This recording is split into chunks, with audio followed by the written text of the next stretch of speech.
Welcome to the Pixel Therapy, the video game podcast where we look at the games we play through the lens of the player, where what you play is just as important as how you play it, and where emotional intelligence is a critical stat. I'm your co-host, Jamie, pronoun she, her, And I'm your co-host, Spencer, pronouns they, them. and this is Pixel Therapy. We are officially streamers now, despite our few false starts this lovely afternoon. So be sure to come check out our new Let's Play series that we're doing over on the Pixel Therapy Pod YouTube channel. For our first game playthrough, Spencer's been working their way through Alan Wake Remastered in preparation Dragging for my way, more like. crawling. And that's been in preparation for Alan Wake 2, which just came out this past Friday, and is getting really good reviews. Looks very scary. I can't wait to check that out. We might have to play it on stream. Maybe. And just be extra scared. Yeah.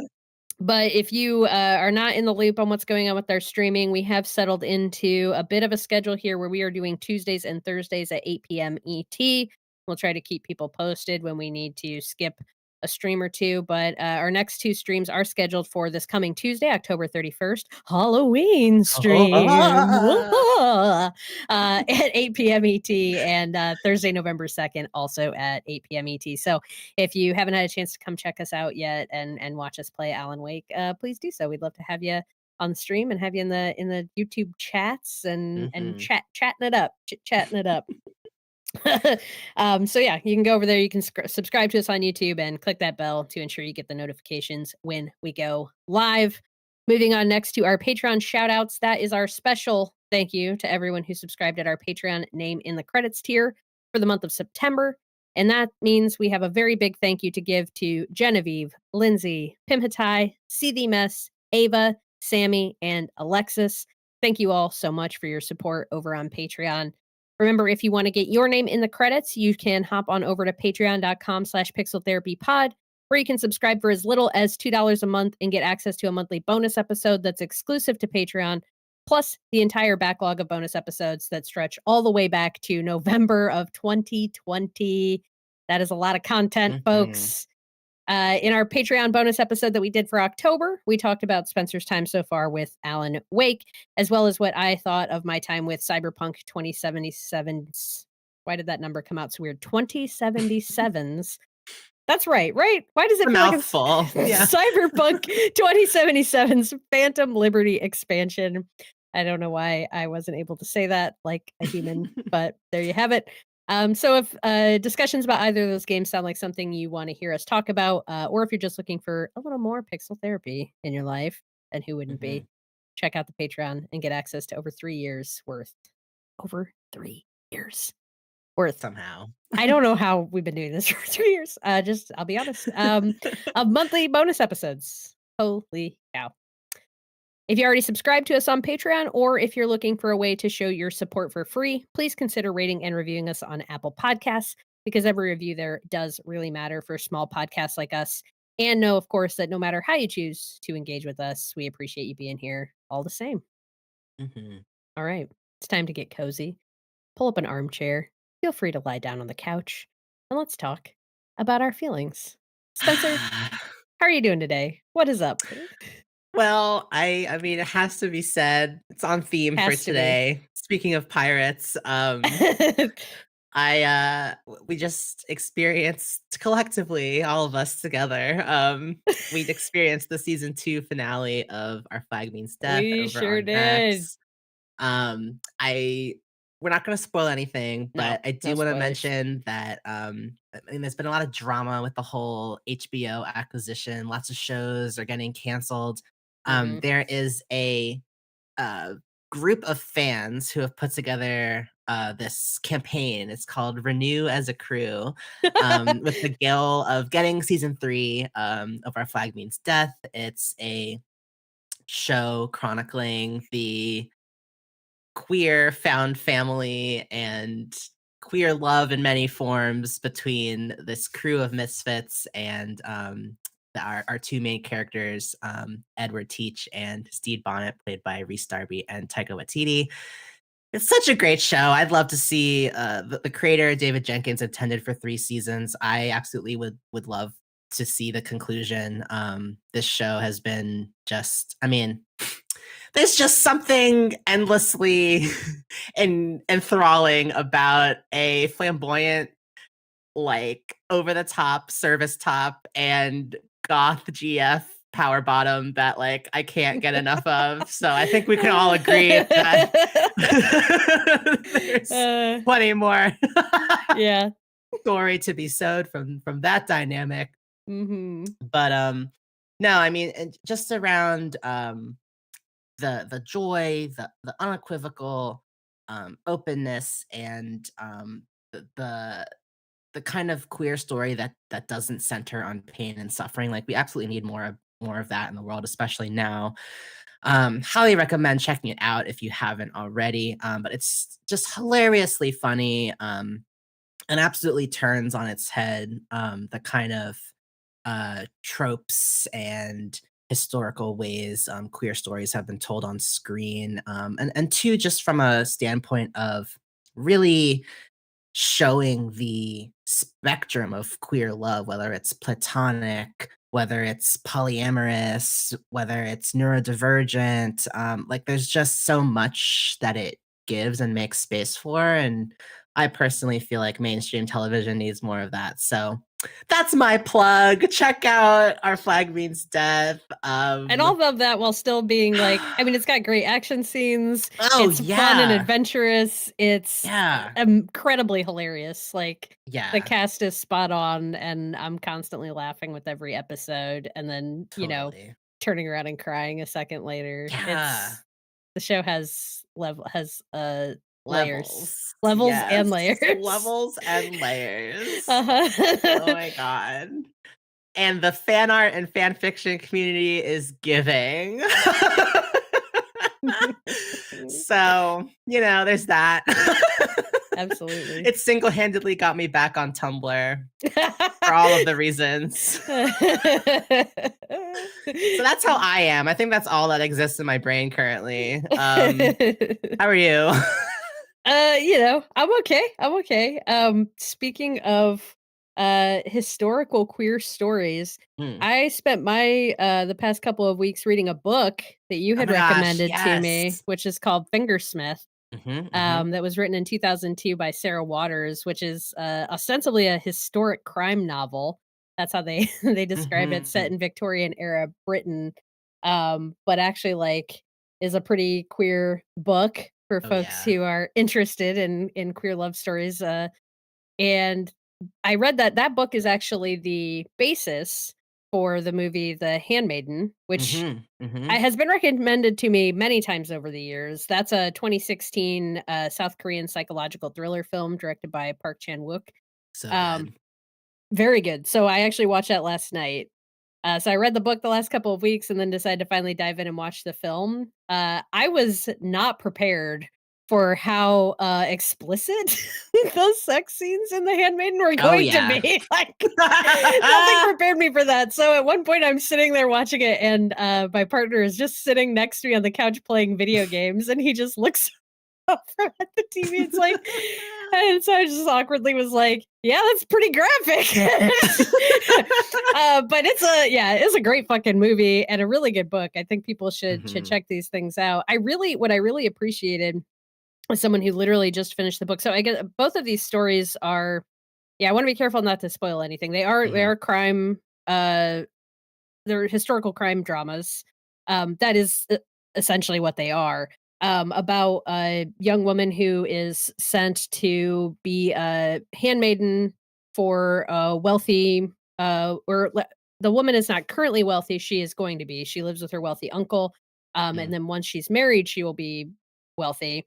And so, like the story begins following the perspective of a young woman who's been raised as a thief and a crook, who is going to be the handmaiden for this wealthy woman or soon to be wealthy woman, to help her crook friend marry the woman and steal her riches. So yeah. it's this plot to um, deceive this woman and get her money.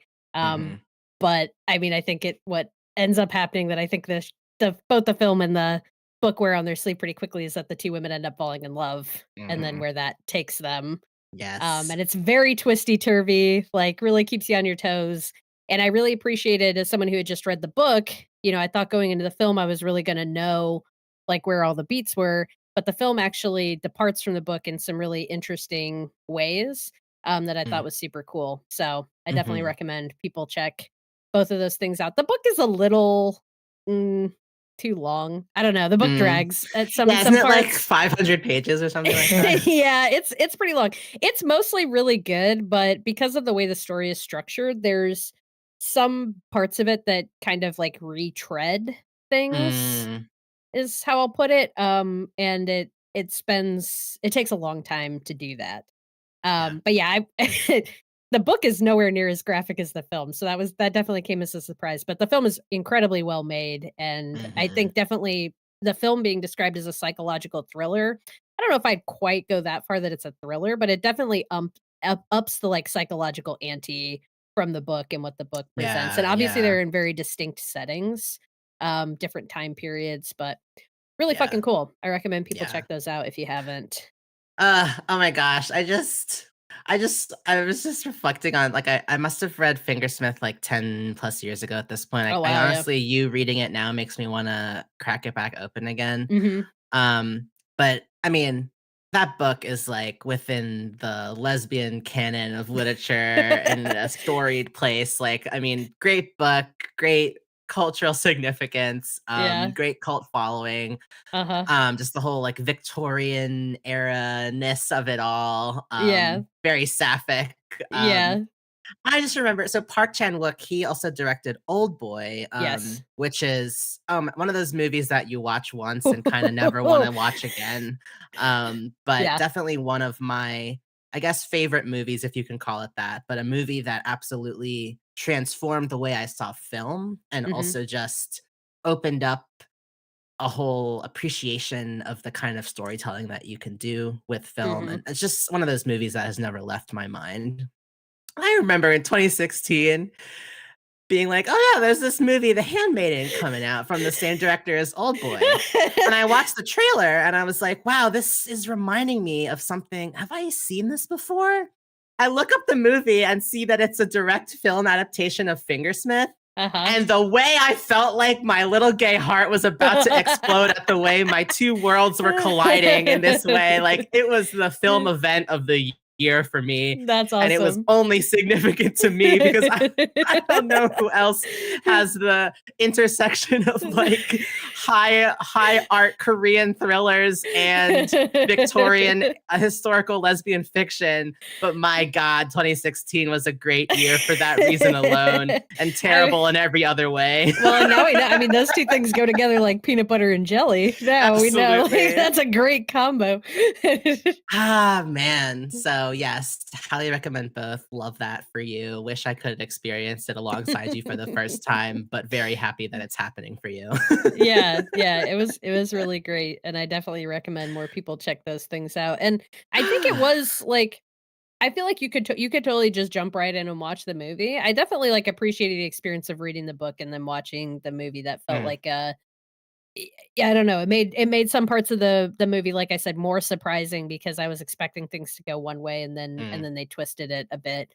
Um, and I think, uh the way the book is written makes sense, and the way things happen in the book makes sense for that time period, but there are ways in which the handmaiden, um, just gives more, I don't know if power is the right word, but, like, there's more mm, agency and stuff given to our 2 main characters in the mhm, movie that I really appreciated, that they isn't really afforded to them in the book, and that's contextualized well because of the time period and because of how difficult it was for women to get by without men, mhm. but that is still the case in the Handmaiden film, and yet they find they find cool ways to just give the women more power over their situation, which I thought Yeah. I appreciated. I think the book would have been perhaps better if it had gone in that direction, though Mm, I still like the way the book played out. mhm, Yeah. mhm. Yeah. Word. And that's all I'll say about that. Go check those things out. Um But you're probably listening to this podcast because you like video games, so let's talk It's about one of weird. those. Let's talk about one of those old video games.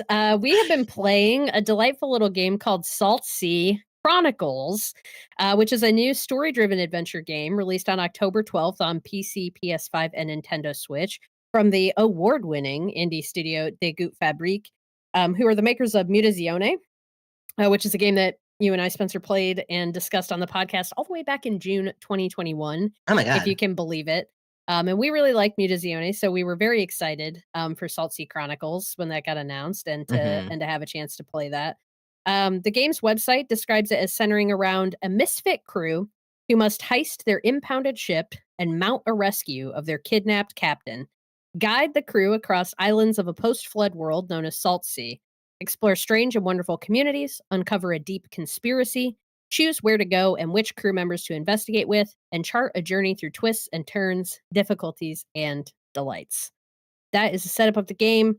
Spencer, let's start off. Can you tell me how much of Salt Sea Chronicles have you played? What are Mhm, you playing mhm. it on? And what's your high level take on this game? Yeah, so I'm 6 chapters in and about 12 hours into the game.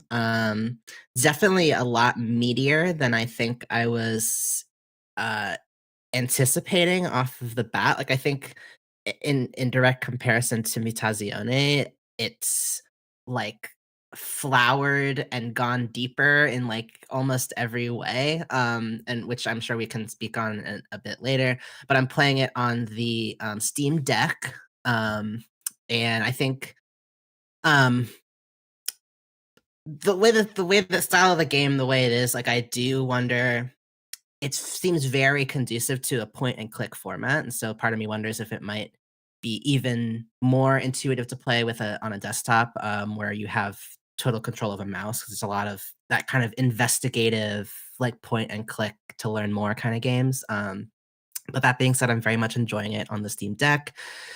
And high level take, I mean, I love it. I think it's, Die Gute Fabrik does an excellent job of setting a tone and creating a world that feels both familiar and unfamiliar, but in a way that is so unique and makes you wanna explore in a way that doesn't feel overwhelming or scary or too alien. Like, it's just enough that it feels like you're in a comforting place with friends, and also there's just so much interesting world building and development that it makes you keep wanting to explore more and more and more, so I'm really enjoying it, I'm, you know, just coming off of Our Flag Means Death, more kind of queer found family pirate ship stuff is like there's something about it.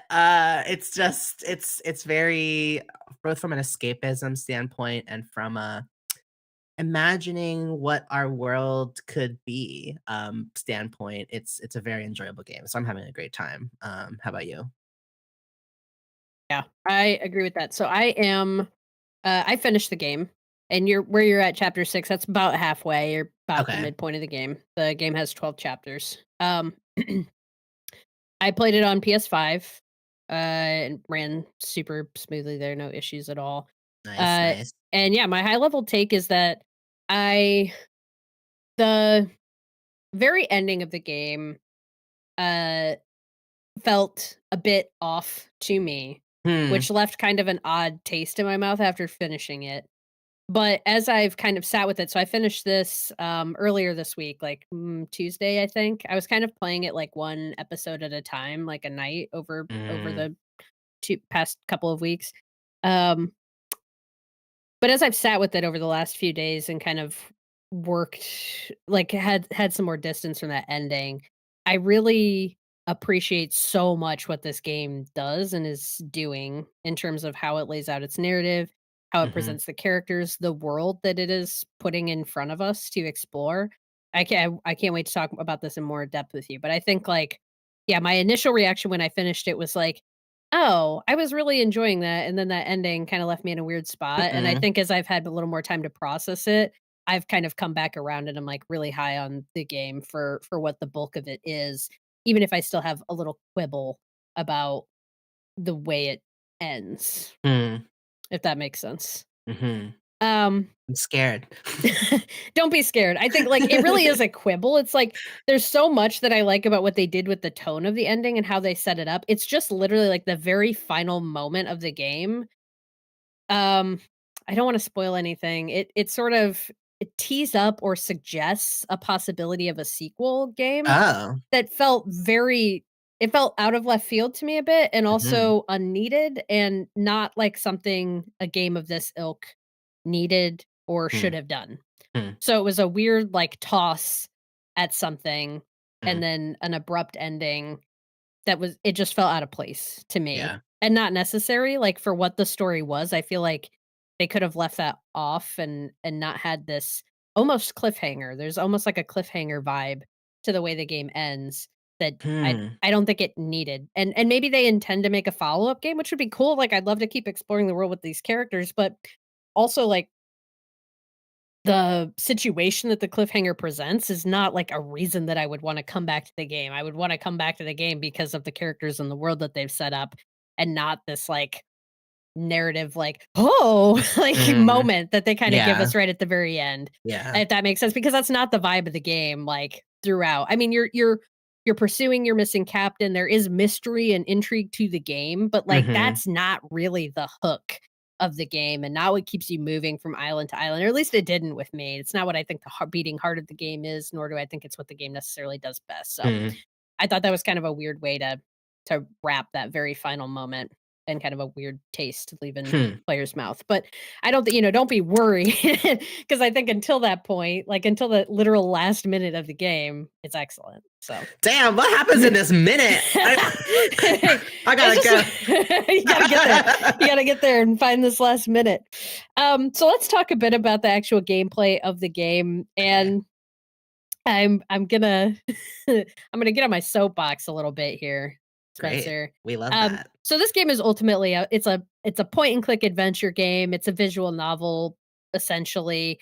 You're given more narrative. You're given more decision making control than a visual novel would usually have. But the primary way you're interacting with the game is to navigate to a point on the screen with your cursor, click on it, and read text.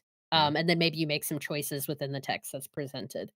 Now you had um as a joke, sent me a meme, as you're wont to do, in Mhm. which, someone had Oh. taken a picture of a PlayStation controller, Yeah. which they had blacked all of the buttons out except for the X, and the the picture was titled, oh, I'm gonna forget it now, but it was like, visual novel fans will be like, "I love the The gameplay, gameplay," yeah. and then it's like, "The gameplay," and it's this picture of a controller with only one button. It's just one And button. he sent that to me to have a little laugh, like, "Oh, Yeah. haha, yeah, visual novels do be like this. The gameplay is only one button."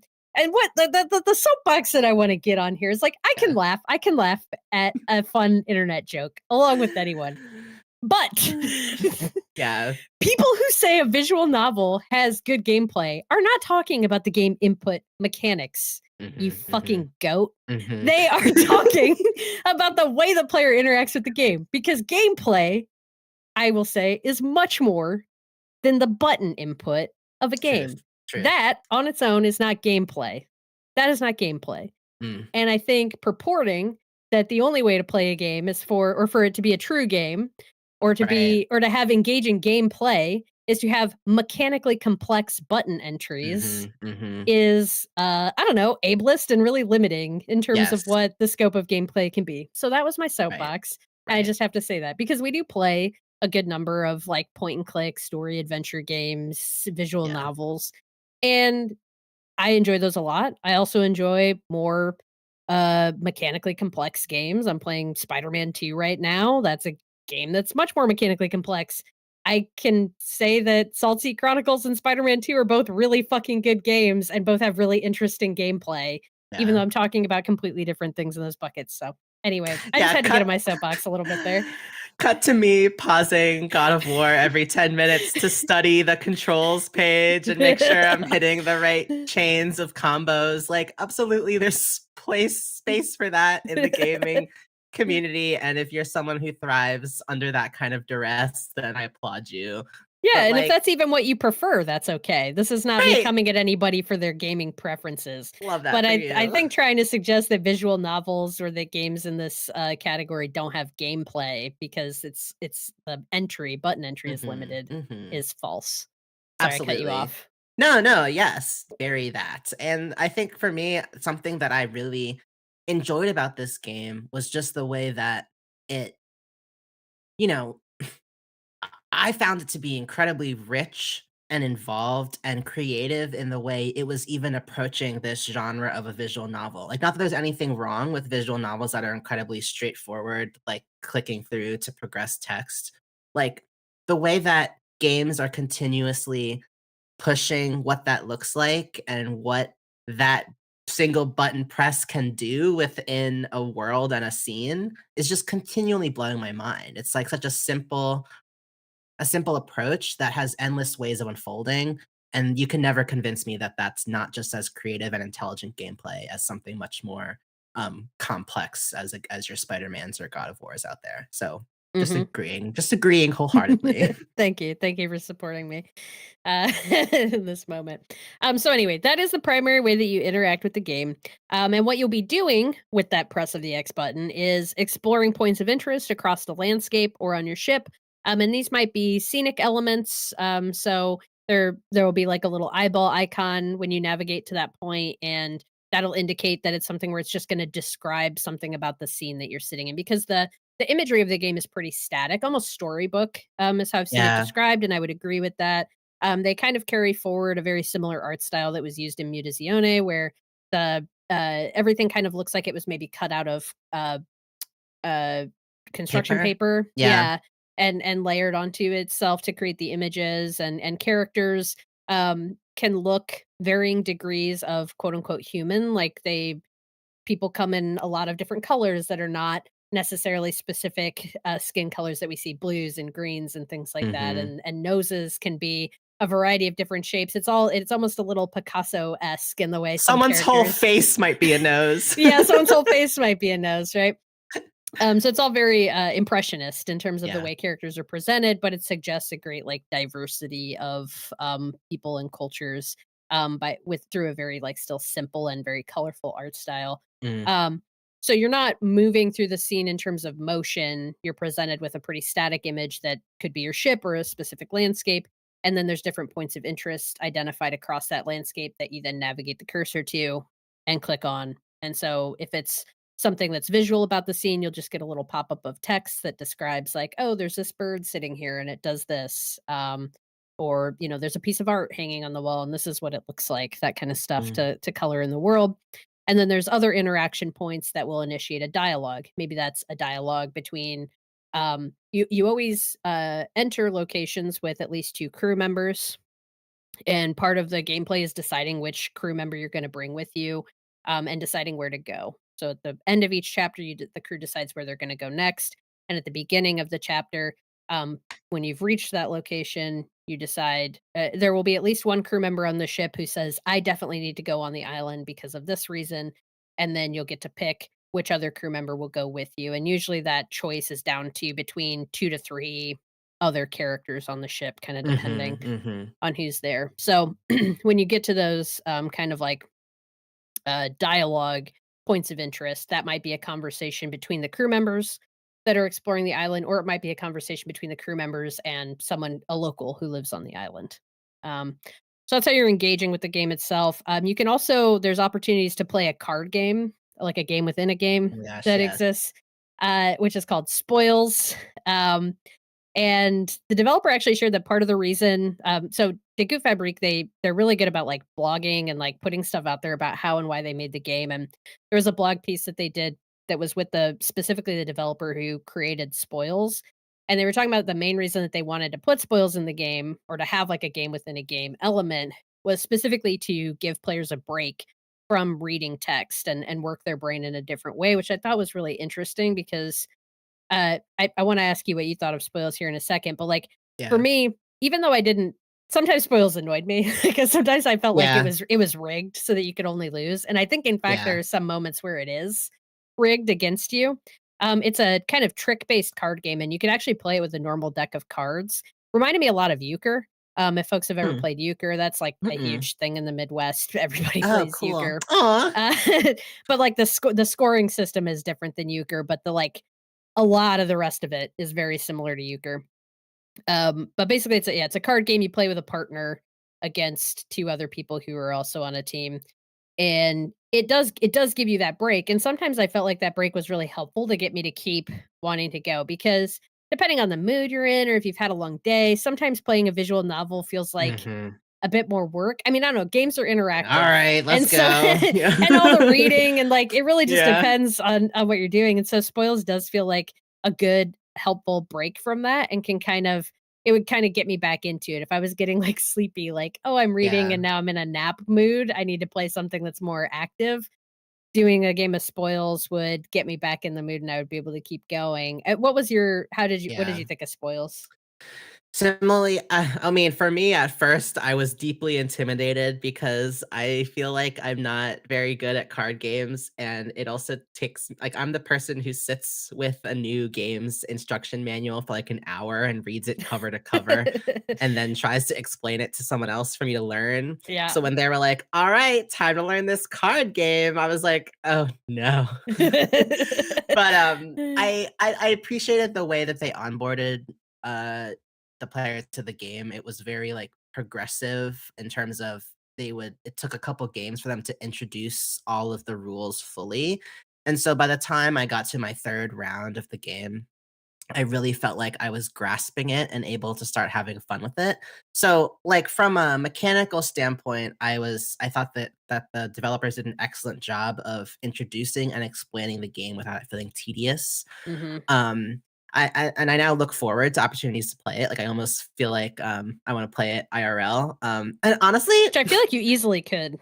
yeah, like, let's Yeah. just play it, honestly, any game that has a game within the game, I'm like, "This is, like, some big brain shit," like, Yeah. it's one of my fantasies of at some point in my life, I would love to invent a simple like, a card game or a board game, and Uh-huh. so, I have so much respect for people who are like, "Not only are we gonna create this complex relationship-driven, dynamic narrative story, we're also gonna create a card game with its own mechanics and Yeah. culture around it in the game." I'm like, that shit is Yeah. just amazing to me. But similarly, I think my one complaint is just the fact that I was gonna mention to you that like I'll like because you play on a team with someone, and so often it's like the hand is going great, and And your logically the partner fucks you. AI yeah, and then the partner just like completely fucks you, and I'm like,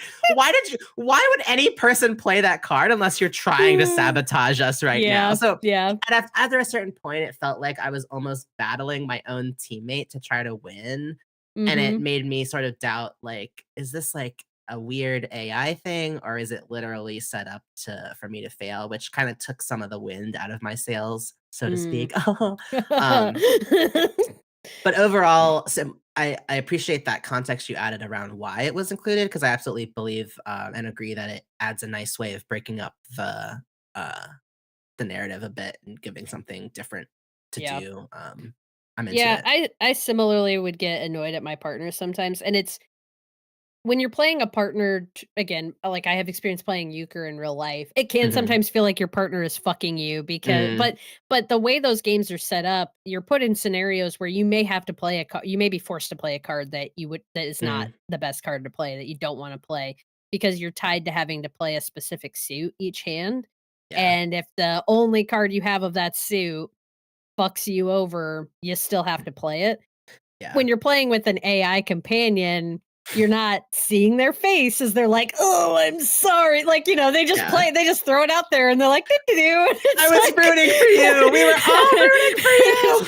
like but there's a moment where the game actually comments on I can't remember, one of the characters that you play says something about like fuck, I'm not gonna remember the exact line, but, Mm, like, there's actually a line of dialogue where a character says something to the effect of, like, "You can't win them all," or, like, "Sometimes mm, you're just destined to lose," or "Sometimes mm, there's no winning." mm, And it made me wonder if they do have especially some of the early ones, because I noticed, like, I lost, like, 4 or 5 times in a row before I ever won a game of spoils. mm. And I was like, "Is this all just luck? Am I just not Mm. quite getting it?" Yeah. Um, or like, are some of these actually set up that you lose because you're learning the game and they want Mm. you to lose at it? Um, Mhm. so I think some of those losses are like intentionally designed, Interesting. which is Yeah. interesting for them to like kind of put their thumb on the scale a little bit. Yeah. Yeah. Yeah. I also just appreciate the way that the card game reflects kind of the culture of the world that Mhm. you're in the sense that this is a post like capitalistic implosion, like post-apocalyptic society where Mhm.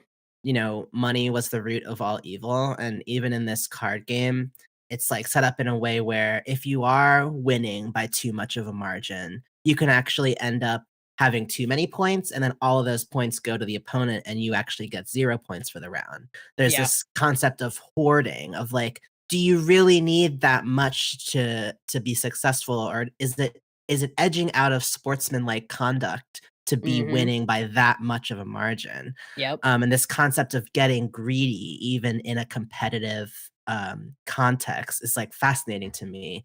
And I know we could talk more about the world of the game, but I just appreciated the way the card game also reflects what the people of the game believe. So that was cool. Well, and even the way the card game is set up where it's trick based as I said, which means, you go around the table, each person lays a card and then one team wins the trick, which means they win the points of the hand or the other team wins the trick. Now, in most trick based card games, or at least again, let's euchre as my point of context, the team that wins gets all those cards. Now, the scoring system is quite different, but the only people who get points when a trick is resolved are the team that won the trick.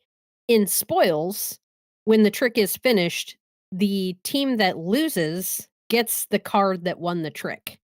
Mm, And now mhm, mhm, the way scoring works in spoils is that each card has a point value, and that's what contributes to the points that you get at the end of the trick. So 4 cards are laid out. One of those cards, the card that won the trick, which is usually the highest value card, is going to go to the losers of the trick, and the other 3 cards are gonna go to the winners of the trick.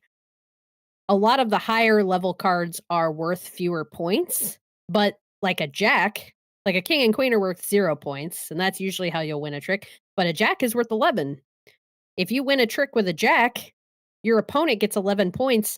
Even all of the other 3 cards combined may not equal 11, so sometimes winning a trick actually hurts you as mm, well, and the fact that you actually mhm, divvy up the winnings in that way, I mean, it adds another layer of strategy, but I also think it continues to speak to you the world of the game and how nothing is ever like, yeah, hoarding is discouraged and no winning is ever entirely yours, it's always shared. mhm, Um, so yeah, I think it's cool how much the card game reflects the values and culture of mhm. the world that they built around it. I want to talk more about that world in a second, but a couple more things I want to highlight around the gameplay. Um, as you're going through, there's kind of a collection sticker book. So as you interact with various things, you're earning stickers for your almanac.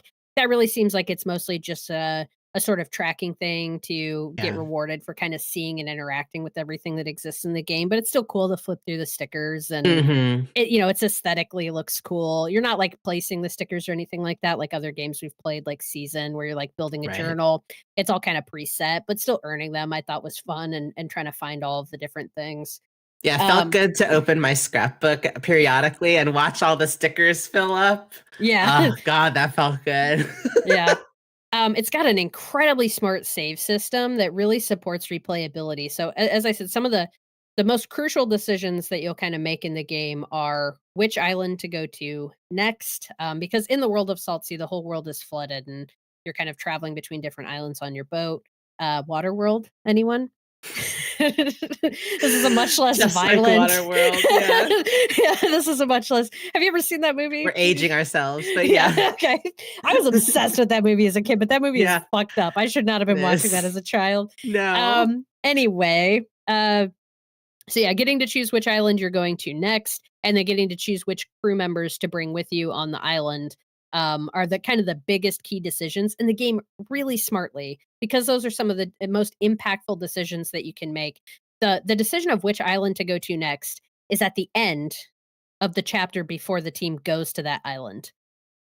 I have seen so many games that want you to replay them, do something like that, and then the only way to load a save and replay part of the game is to jump and at the top of a chapter, which means Mm, that you would have to replay an entire chapter to get to that endpoint decision to influence where the next chapter goes, and it would completely ruin the chances of me actually going through and seeing how scenarios play out differently. mm, They've incredibly smartly placed, checkpoints right before the crew makes the decision of which island to go to, and right after the crew or right before the crew makes a decision of who to send on mm. the into the island.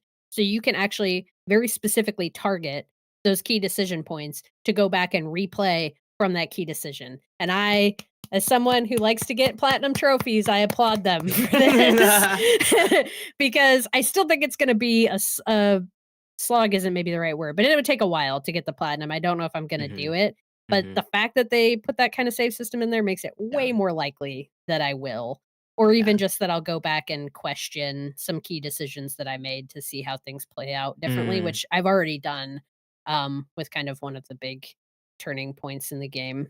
Um, mm. Cool. the final thing I wanna talk about, which I think we're gonna dive into more deeply, and I'm sure you'll have some stuff to say, and I can stop taking up all of the oxygen in the room, is, what I think is one of the most interesting systems in the game, which is the ability to track and resolve issues. The Yes. way the game logs what in most games would be side quests, here they're called issues, and they're not really quests at all. They Mhm, first mhm, introduce you to these through something that is way more of a traditional side quest, which is in the very first chapter of the game. You are playing as the two crewmates who are going out to the captain has just disappeared, and you're doing an investigation on the initial island that you're all living on to try to figure out if anyone on the island saw anything or has any idea where your captain went. mhm, One of the crew members, Molpe, who is actually the captain's romantic partner, mhm. has a young baby. I mean, he's like less than 6 months old, right? Yeah, he's, like, 6 months old, yeah. Yeah. Um, and he needs a new sling for her to Mhm, be able to better hold him. And so you get one of these issues, one of these side quests to find a replacement sling for Molpe while you're out uh, investigating the island. And so you can complete that. And that feels like a pretty traditional side quest, right? It's like yeah, she needs a sling, find a yeah. sling, done. But from there, they go into things that are way more relationship based between the Yeah. characters and are like it's not as simple as finding a thing It's, like, and resolving that intangible, issues. yeah. Yeah, it's very intangible. I mean, one example is um, through a series of decisions that I made while traveling with Molpe and Merle, who's Merle is kind of like a scientist and documentarian that travels with the crew, and he's really interested in anthropology and like learning Mhm, about cultures and documenting it. And he's also has a lot of interest in the history that came before them, and so he's like a very scientific, intelligent guy. Like wants to write mhm, things down and document them, but of course that can make him a bit bookish or make him feel a bit disconnected from other humans because he views everything through this lens of I want to understand it, study it, and document it, which can be off-putting, right? Um, he's traveling with Molpe. Molpe does this journey to find their captain is incredibly personal for her. The captain was right. her romantic partner. The captain has gone missing. They pretty early in the game start to have questions about whether the captain was in fact kidnapped or if she left. Mhm, And it's mhm, not certain. And so she's a young mother, or a mother to a very young child, and her romantic partner has disappeared. Like this is all very stressful for yeah, her. And she's kind of put in a leadership role as someone who was already like a very uh like strong and capable person on their boat, and the mhm, captain's partner, like she's kind of automatically looked to as a leader. So one of the issues that came up for me in my playthrough was that Molpe became convinced that Merle didn't take the search for Captain Maja very seriously, oh, that he had other priorities. And I was never able to resolve that oh, in my shit. playthrough. Despite trying to get them to interact with each other and do things, Yeah, that remained an unresolved. You can also have things where, they get logged as what it says called scuppered, which means mhm, that you both didn't resolve it and the situation's just logged as untenable. There was yeah, nothing to do about it. yeah, Um, there was one situation where a crew member, kind of insulted and caused another crew member to doubt themselves, and I was never able to resolve that. Things happened and the crew yeah, members just never came back around to it, and it was scuppered. It was just a thing that was always gonna linger between them. That shit mhm, was super interesting. yeah. yeah, how did you find that whole issue system? You're nodding emphatically. Yeah. No, yeah. No, I just, that's, like, one of the things that to me stood out around how this developer went about, like, reimagining, renegotiating, like, what it means to engage with a, primarily narrative storyline, or narrative-driven game is, like, the relationships themselves becoming fodder for change and choices impacting the missions almost being, like, more about, like, maybe the real adventure was the friendships we made along the way kind of But vibe, truly, in this but insulting. actually, Yeah. and even the way it's visualized, like, an issue, I love all the nautical imagery and language throughout the story, but it would Mhm. show, like the fraying ends of a rope trying to come together to indicate an issue. And then if it's scuppered, it's like this big, nasty, tangled mess. And if it's Yeah. resolved, then it's like the ropes are able to come together into a strong knot. Mhm. And the implications that has for what it means to be in conflict and relationship and coming out of conflict and how it can make certain relationships stronger. Like just that kind of little touch was very cool. And similarly, yeah, I think at first, just thinking about approaching something from like one character feels that another character doesn't take them seriously. Like, how the fuck am I supposed to resolve that? Like, it Right. just creates it creates more drive to like I'm not just embarking on this island to meet a straightforward mission goal. I'm also hoping that along the way, maybe I can get deeper and figure out how to help resolve this relationship between two characters. Like that was just a very compelling reason to keep playing. And I Mhm. think too, it was just also added dimension to the fact that I mean, from the very first moments of the game like speaks directly to you and is like, this is a game where you're not making decisions as an individual, like you are Mhm. collectively influencing this crew. And that even comes down to like when you're engaging in dialogue, the 2 options that you're offered for how you might answer, like, sometimes you're deciding which crew member is gonna talk next instead of what specifically they're gonna say. Mhm. Or maybe you're, picking an emotion or an indication of what they might say, but you don't know which crew member is gonna actually step forward and execute that thing. And so this idea of just collectivism, not just from a how you're controlling the characters in the game, but also within the game of cultural understanding of what we owe to each other and what fair trade looks like and what competition looks like and what resolving conflict looks like. Like it's just such an excellent um I don't know, crash course into socialism and Yeah. and kind Yeah. of a different way of viewing the world without beating you over the head with like, this is like, I don't know, a progressive game or whatever." Like Yeah. it's like, I don't know, it's all very cool and It's I it's very very, was into very it. it's very cool. I wanna say just 2 things about kind of the world and lore that they set up, and then I wanna go deeper on Yeah, on this thing you're bringing up around how the game is incredibly socialist, incredibly, like all about collective action and community building. yeah, But I think it's important to understand the world that the game's set in, which we've alluded to a little bit. You've got this is post apocalyptic. The world that we know today has been completely flooded over, but there are remnants of it all around. And so the different islands that you visit, sometimes you can actually see things like there might be an old telescope hub because that was high on a hill, and so now all that's left is this island, which is just the top of the hill and there's a telescope there. There's an area of the map that is full of skyscrapers, mm, but just the tops of them, right? But it's considered like a wreckage area. Ships get in there and they wreck against the skyscraper remnants and break up.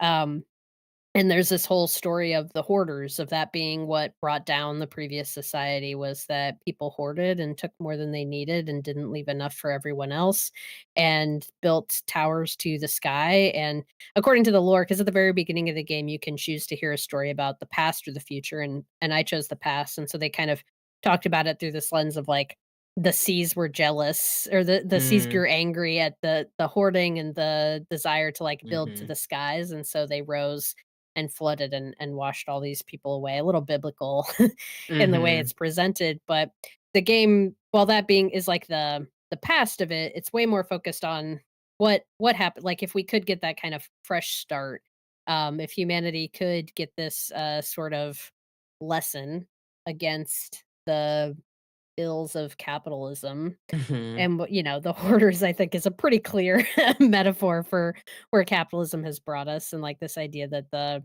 few have more than the many. What if we had Yeah. an opportunity to reset, to rebuild from that? And I think, perhaps a lesser game, or maybe a worse written game, might make that almost utopian. And Mhm. to some degree, this is like, the world of Saltsea is a little utopian in the way people are pursuing these values, but it's not naive, Yes. um, which I think was really important, and I appreciate it. I have, it's a little bit of a long quote here from Emily Price, in her review, for Paste Magazine, titled "Saltsea Chronicles beautifully finds a way forward."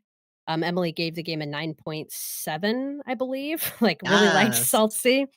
And I have this quote here that I'd like to read from Emily, because I think it really captures this sentiment of the game presenting a utopian idea, but not in a naive way. So Emily writes, in its portrayal of a society based on mutual entanglement, Salty Chronicles resists the temptation to sever this beautifully drawn post disaster world from reality and make it pure fantasy. Throughout, it echoed the philosophies of anarchist and socialist thinkers, as well as existing and pre existing collectivist societies. In linking the Salty archipelago, is it archipelago? Archipelago? That sounds right to me. We're gonna say archipelago. Flame me in the comments. To our world. So, in linking the Salty Archipelago to our world while also making it meaningfully distinct, the game resists becoming an allegory and becomes a story in and of itself. It extends beyond being a mirror for contemporary society and instead becomes an illustration of an alternate path forward. Mm, Another way we could approach the same issues of climate change and environmental devastation that make up the characters' pasts and presents. In the same vein, Saltsea Chronicles is interested in the injustices that arise when you attempt to construct a wholly non hierarchical society. It chooses not to structure post flood Saltsea as a perfect utopia, instead, noting repeatedly and often the ways it fails. In my mm, time with the game, this was what impressed me the most. Its commitment to realistically presenting the challenges that would be present in a society that's nominally about fairness and mutual input. People get greedy and claim power anyway.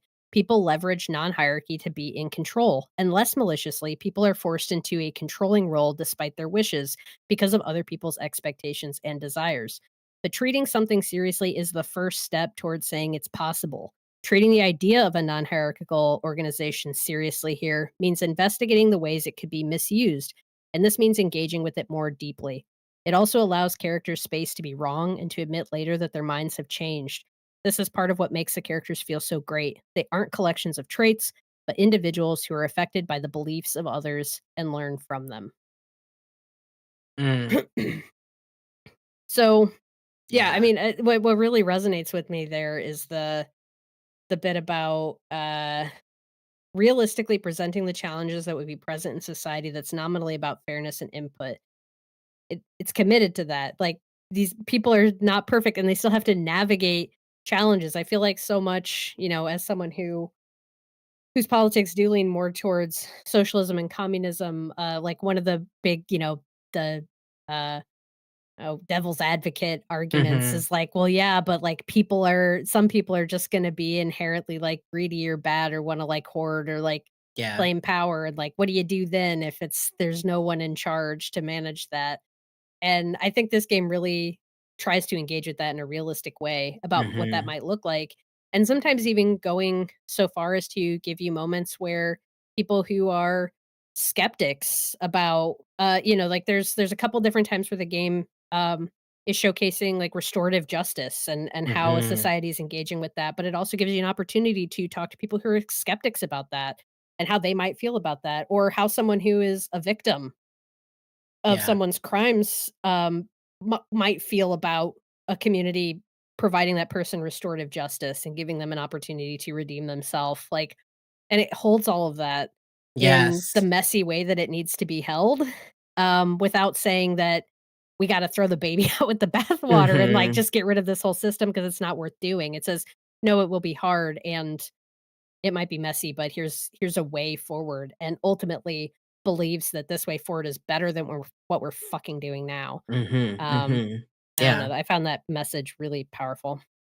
No, I mean, yeah, I completely agree. I don't know if there's too much more for me to add to that. I think you put it really well, but I think, yeah, just not shying away from saying, like, this solution is perfect and the answer to all of our problems. There will be new problems that come up, and it's just a Mhm, matter of how we go about, you know, moving forward. Like any choice we make is going to have give or take. I mean, there are still people who are unhappy, still people who are still finding their place, people who are finding themselves maybe ostracized or judged because of where the values of society are now. Like it just sort of there's still room for hurt and prejudice and pain. It just manifests differently because of the sort of rules and agreements that have been made culturally. And so there's still space to keep striving to be better and keep rethinking and renegotiating what culture is and what it means. And I mean, I feel like that's the best you can hope from, like, no culture is done. Like, the work is never finished. Yeah. So, like, I think the way that this game joyfully acknowledges that and is like, and that's why we're alive, because we're just constantly working and growing and changing. Like, yeah, Mhm, it was the way it envisioned a different way of living and everything that means, was just really cool to witness. And yeah, I think similarly, I'm just so enthralled by these characters because they feel, very real, and they're not trying to assign morality to, like, oh, we live in this utopian society, so we're these, like, characters that are, like, better than you. Like, I don't feel like this game is talking down to me no, or yeah, trying to indoctrinate me. yeah, It's just standing in its truth, and it's so much, like, it's very approachable and kind of what it's trying to say, because I don't feel like I'm being left behind or that I'm mhm. missing out. I don't know, yeah. Yeah, yeah, it really tries to meet the audience where they are and is incredibly hopeful while still Yes. wrestling with the difficulties and the challenges of Mhm. what this potential society might look like. And I think it's important to see representations of that because Yes. it's so easy to just assume something's not possible based on all the potential critiques that we can come up with in our head or potential challenges we can come up with in our head, but to actually like try to wrestle with it, yeah, is the first step. Mhm. Um, how did you find the experience of playing as the whole crew rather than one specific character? This game really and it like you referenced already tells you right in the beginning like Mhm. you're not playing as one person. This is not a hero's journey. Like you are responsible for this entire crew. And so you are at various points in the game asked to see things from each of the different characters' perspectives and make Mhm. decisions based on those perspectives and try to determine how those perspectives should knit together and learn from each other. Um, and Yeah. it yeah, I don't know. How was that experience for you? Because it's dramatically different than I think pretty much most media that I've encountered and how stories presented, and especially most games where you're really put in the position of being a hero and an all-powerful kind of entity that's here to save and change things. Like Yeah. dramatically different experience in Yeah, I Saltsea. mean, I kinda feel like everything else about it, that dynamic was just one more way that this game was teaching or Mm, giving me something. Like, I think right in the beginning, the game says, like, there are no right or wrong choices, there's only your choices. And mhm. I think at first, when it was like, "So, by the way, you're gonna be making collective decisions for the crew," I was kinda like, "Oh, what? Like, but what about me?" Like, I thought game meant about me. Um, and seeing that, like, there's no right or wrong, there's only your choices, like, it almost was something freeing and Mm, comforting. mhm, Um it kinda reminds me of, like, so many things do, like, just, like, trauma work and mm, understanding that, like, so many of the things that cause us to be traumatized, like, obviously, it's not our fault, but healing from it and choosing how you're gonna move forward is your responsibility. Like, I think similarly, this stepping away from ego and, like, taking myself out of the equation and being put into a position where I need to put myself aside and think of, like, what's best for the community, not just for me. I think practicing that in a safe space can be just really transformative for even, like, how we view the world and how we view our place in the world, like, outside of this game. And so, like, after my initial momentary discomfort with, like, well, what does that mean? Like, am I not gonna be able to connect as deeply with these characters because I'm having to think about all of them instead of focusing on just one? Like, how am I gonna maintain and manage all of these different worldviews? Like, I feel like the opposite happened. Like, I did feel more closely connected to each individual character, and I felt too like my own worldview was continually being pushed because I was being asked and forced to put myself in the shoes of so many different people and constantly switching context between, like, maybe I'm going to make certain decisions as this character because I understand their motivations, but maybe I'm going to make completely different decisions as this character because of their motivations, and understanding everyone's strengths and weaknesses. And maybe this person's personality would be better to get the answers I need in this situation versus this person's personality is going to provide the strength I need to get through a completely different situation. And it's just like, if anything, like similarly to how in the polyamorous community, they say, love doesn't divide, it multiplies. Like, there is no end to, there's no fine, love is not a finite resource. It just keeps growing. I'm not saying that everyone has to be polyamorous, but I do think that that sentiment is really important for how we think about, like, just friendships and platonic relationships as well. Like, you don't say to yourself like, "Oh, I'm at capacity. Like, I already have a romantic partner, so I can't have love for a friend." It's like there's no limit there, and I think that this game too kind of reflects that sentiment of, like, there's no scarcity when like, just because this game isn't revolving around me doesn't mean that it's taking anything away from me. And so I ended up really enjoying this collective decision making and collective gameplay, and found it to be very, like, healing. Yeah, I agree with so much of what you just said there. And I similarly had that moment of resistance when the game at first was like, yeah, so you're not playing as a specific character, like Yeah. you're you're playing as all of them. And I felt, I mean, so much of playing video games is about that role playing aspect, whether it's specifically a role playing game like RPG, or it it's whether it is or it isn't, there's still an element of Hmm. role playing that is one of the main reasons I play games. I think one of the things we've talked about in this podcast a lot is like getting to insert yourself into another character and make decisions from their lens and like hold that perspective and all the benefits that that can provide, um to give you opportunities to explore different sides of yourself or see things from a different lens. And so it is funny to me that like both of us had that initial at being told that, oh, you're not going to role play as one character, you're going to role play as a bunch, that our immediate response was like, oh, well, how could I possibly connect?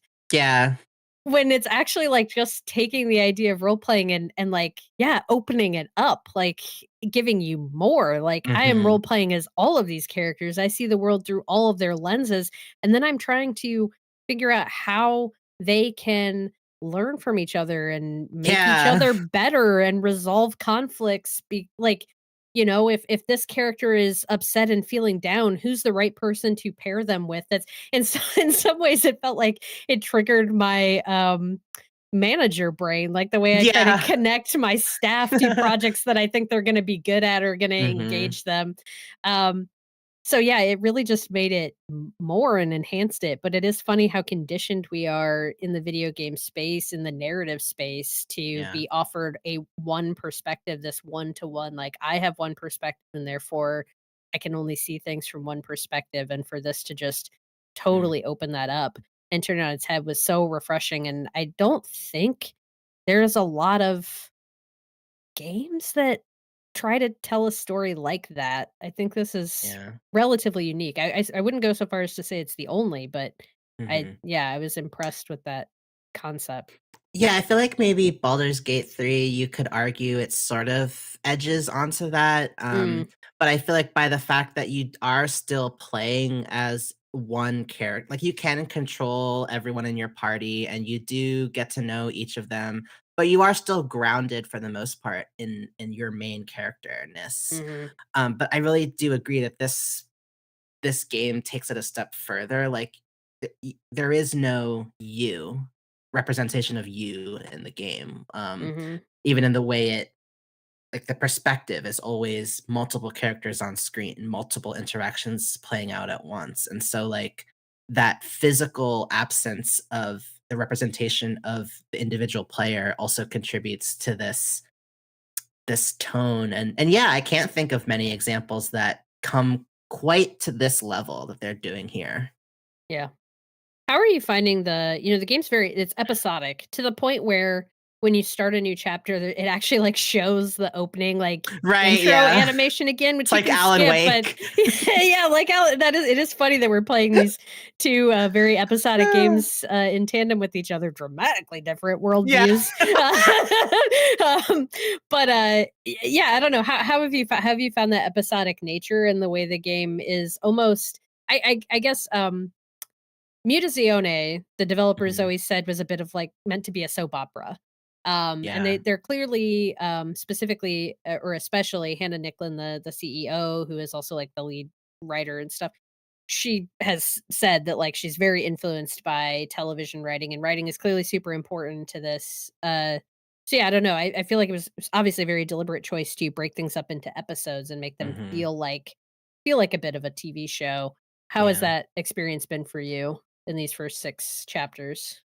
Yeah, I mean, I think similarly to, like, the card game being a part of it, there's something kind of like a refreshing reset with each Mhm. episodic arc and then moving into the next one. I think too with how many dynamics are playing out at once. Just now when you're saying that, it made me think about how it is kind of like it can be a bit exhausting just in the sense that, like, in the same way that, again, being in a non-monogamous dynamic where you may have multiple connections, multiple partnerships that you're fostering, it can't like people find that they have to get really good at managing time, managing energy, because it is a lot more work maintaining presence and emotional dynamics with more than just one other person. There's more effort having to constantly be put into communication and stuff like that. Um, and so there's almost something just a little bit of a break Mm, that mhm. the episodic thing provides that I haven't really internalized fully until now. Like it just sort of gives literal space to breathe. And sort of recenter, maybe even come back to myself a little bit before getting ready to jump into another um, multi-dynamic situation. Mhm. So I kind of like it. It also just provides a nice like bow on things. I think too with how much is going on with the various issues and resolutions and maybe failure to resolve. There's something about that reset that kind of makes you feel like when you've had a long, exhausting day and you go to bed and you wake up the next morning and you're like, okay, like I'm ready, I've regrouped, like let's get back into it. Like there's something about that physical action that just provides nice breathing room between sections of the game. So I guess I don't know if I necessarily feel like it's funny I'm just mentioning Alan Wake, which is probably truly the most selfish and individualistic game possible with this one. There's other aspects of that game where it feels very cinematic from the camera work to the music and everything like that. And I guess I don't know that this came other than the literal fact that it's separated into these episodic chapters. I don't really feel like there's much else about the game that warrants that. But that being said, I have no problem with the way that it's executed, and like you mentioned earlier, it does offer nice opportunities for replayability and pinpointing specific moments where you might wanna take a different path, or try a different diverge in a different way, and I like the flexibility and that it offers there. Mhm. But yeah, what do you think about it? Yeah, I think it's still the fact that they replay the intro animation so that it almost feels like the opening credits of, like, a TV show or something, still Mhm. feels a little odd to me. I don't know. I Mhm. think to your point, the show in terms of the way the plot develops, I don't think the show feels like traditional TV.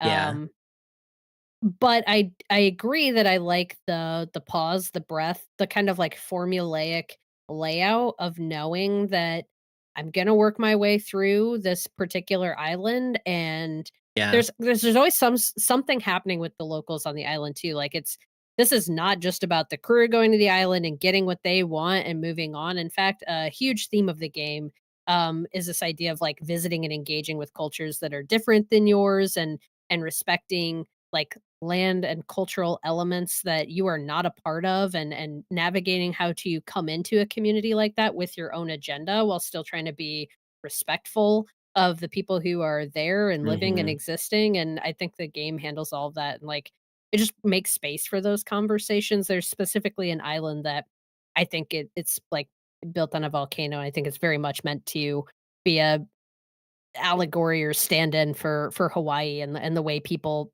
tourists will visit Mm. Hawaii and just, have no respect for the people who are living there, the indigenous folks Mhm. whose land it is. And there's different people on that particular island that you can talk to, some of whom are locals and natives who have been there for a long time, and the resentment that they hold to who they call the incomers, which are the visitors and the Mhm. partiers. And there's like a spa that's set up on the island, and how people have infiltrated there and come and visit all the time, and how annoyed some of the locals are. And then there's scientists who are there studying the volcano too, and they're not super welcome. And the way all those communities are at kind of not at each other's throats, but like chafing on each other Yeah. as they don't, they're all there for valid reasons, but like who actually has a right to this space and how do you hold and respect that? Mm.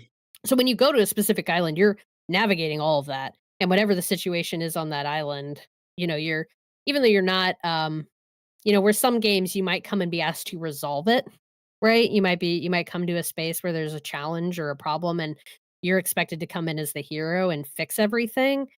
That's not the vibe here at all, and in fact, most situations, there's really nothing you can do, but you are witnessing it. You are having conversations with the people who are experiencing it, and you're learning about it. You're understanding the situation that you're walking into, and you can sometimes make decisions to make comments that are more disruptive, or maybe they're gonna be insulting to the people that you're talking with, or if you kinda wanna just not engage and, respect the boundary and the fact that it's not your place to insert yourself. So there's a lot of drama that happens on the island that's Yeah. not specific to the crew. So giving you that pause in between to take a breath with just the crew, let the crew unpack their feelings about what just happened, Mm. let the crew revisit some of their own internal drama before you move on to the next place, and then moving on to the next place and kind of resetting and doing that again. I really appreciated that cadence. And I think Yeah. similar to spoils, it gives you that break so that you're not constantly like in it with the drama, Yeah. or in it with the reading of the text and the making the decisions. It's a good Yeah. cycle, and it really Yeah. lends itself to, each chapter is roughly an hour to an hour and a half. Like, I really appreciated being able to play it like one chapter at a time each night. That was a And it feels like a storybook in terms of the presentation sometimes. So it was a really good experience for playing the game. And yeah. So I think it's a cool way Yeah. to lay it out, even if I think the like here's the intro credits kind of a vibe was a little odd. I don't know if they needed to fully Yeah. lean into that TV Right, element, but I right. appreciated the chapter breaks, absolutely. Yeah. Um, we're coming near the end of our conversation here. Were there any other themes or character moments or anything else that you wanted to elevate from the game that stood out to you or that you wanted to talk about? So there was one quote that I think sort of adds to kind of the collectivism and the non-hierarchical nature of this game, and sort of being forced to come to understanding, or if not understanding, then agreement of how to move forward. And Mhm. and a lot of that is there's this tension between kind of science and reason, and then this deep spirituality and Yep. mysticism in the game. And it even goes so far as there's this practice called dream sailing, Mhm. where people have basically what feels like lucid dreams or visions, where they're actually able to connect with others and understand things about the world that they just couldn't articulate and reason through in the awake day to day, but in this altered state are able to come across truths.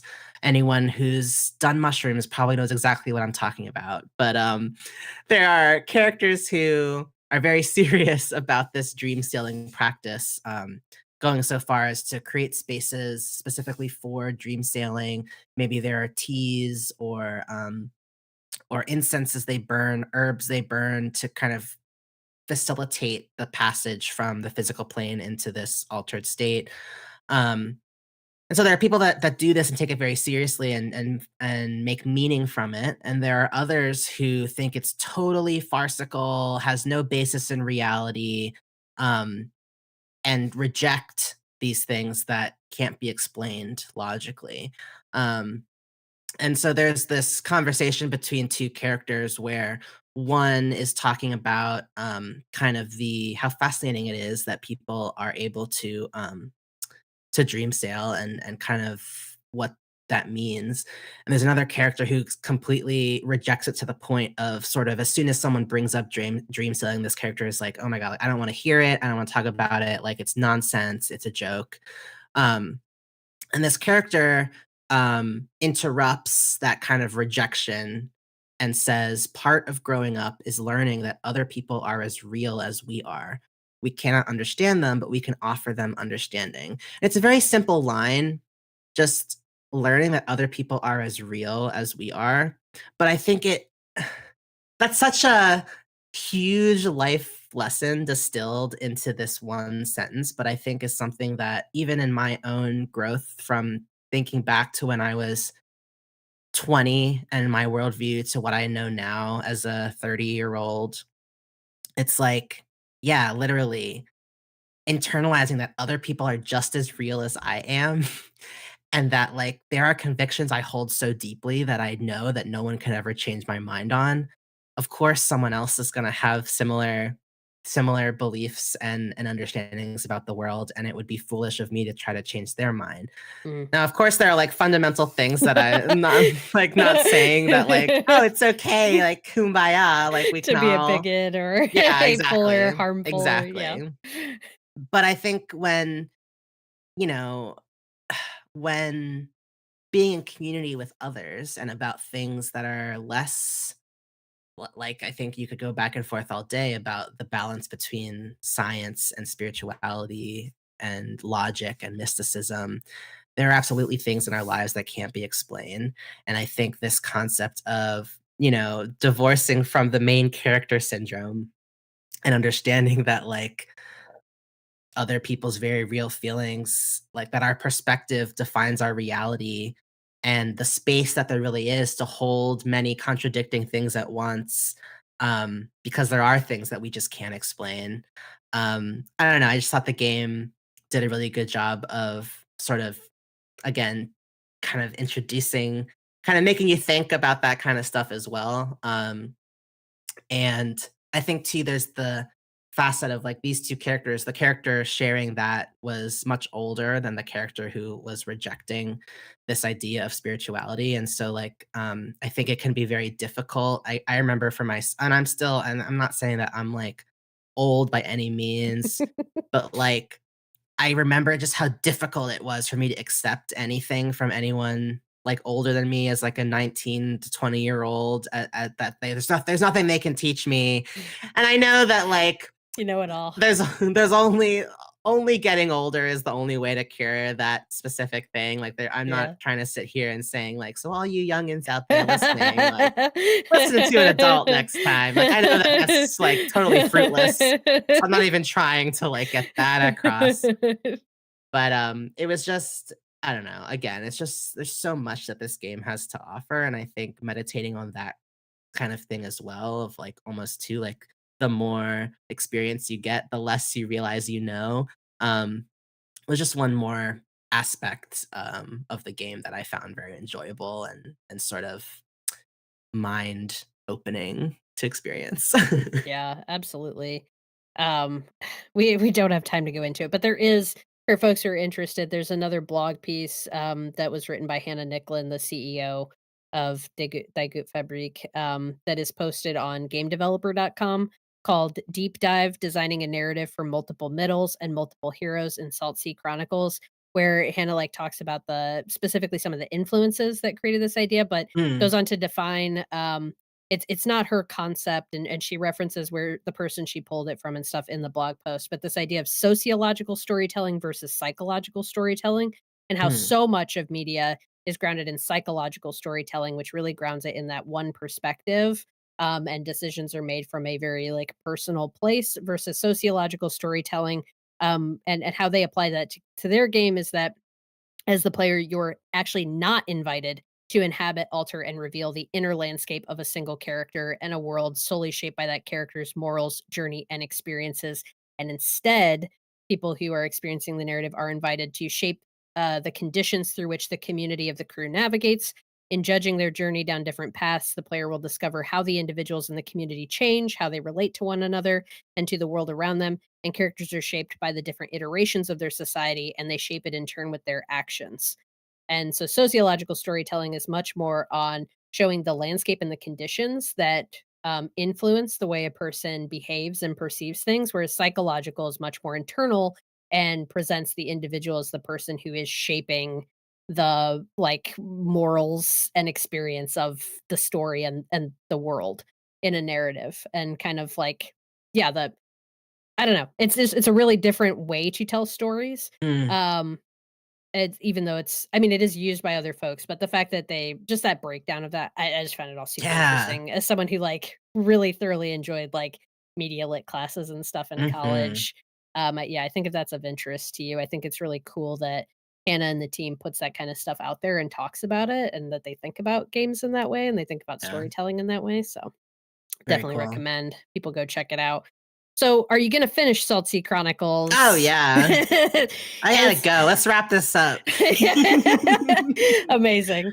One final thing that I wanted to shout out before we finish our conversation here that I just think is cool. A lot of times when we have to take a break to talk about a developer, it's because there's something not great that they are doing or workplace conditions, or there's a lot of negative or more tough stuff to talk about that comes up in these conversations. But I actually have something really positive to say about that Gute Fabrik, on top of all of the positive things we've already said, which is that immediately following the release of Saltsea Chronicles, they published a report sharing the carbon impact that they created Mm, during development of the game, running from January 2020 to the launch.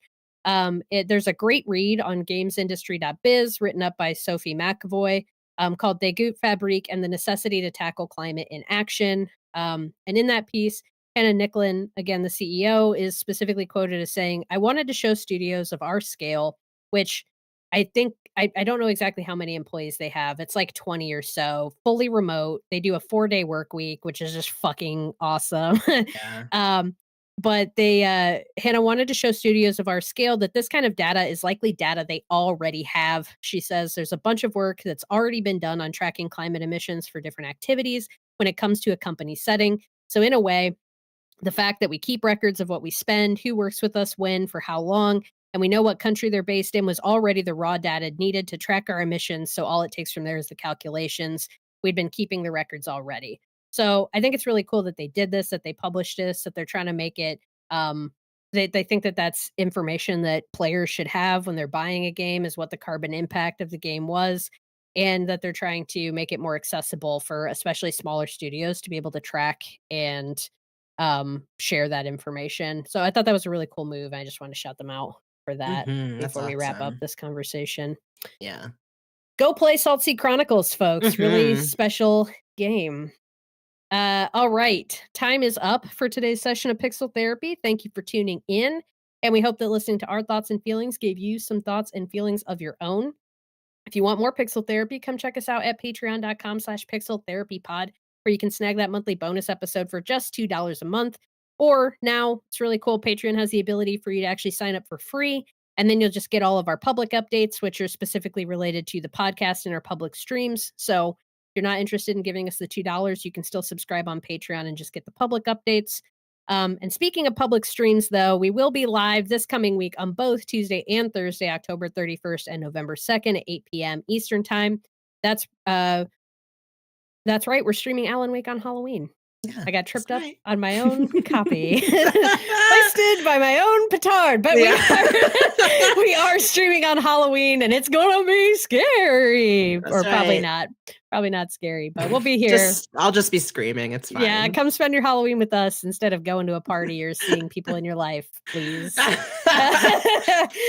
So be sure to subscribe to Pixel Therapy Pod over on YouTube. Turn on the notifications so you know when we're going live, and don't miss out. Of course, listeners can also support the show by rating and reviewing us on Apple Podcasts, and come follow us over on that hellscape known as X, aka Twitter, or formerly known as Twitter. We're at Pixel Therapy Help. Pod. And your support on those platforms is very important to us, and we appreciate it just as much as your subscriptions elsewhere. Finally, since we like to put our money and our energy where our mouth is, we end every episode with a recommended side quest. This was the side quest for our Patreon episode this month, and it's worth repeating here as well. That source is the GazaChildren'sFund.org. The Gaza Strip has been under siege for over a decade, with a dangerous decline in the standard of living, unrelenting poverty, and inadequate healthcare. Gaza is a continuing disaster zone and a site of genocide currently. So the Gaza Children's Fund is a not-for-profit organization founded in 2010 by a group of volunteers and social activists to help address the issues concerning disadvantaged Palestinians. Check out GazaChildren'sFund.org. Thank you for that incredibly important side quest, Spencer. That is our show for today. So go forth, run a story mission, level up some stats, and don't forget to hug an NPC every now and then. We'll be back soon with some more Pixel Pixel therapy. Therapy. Bye-bye.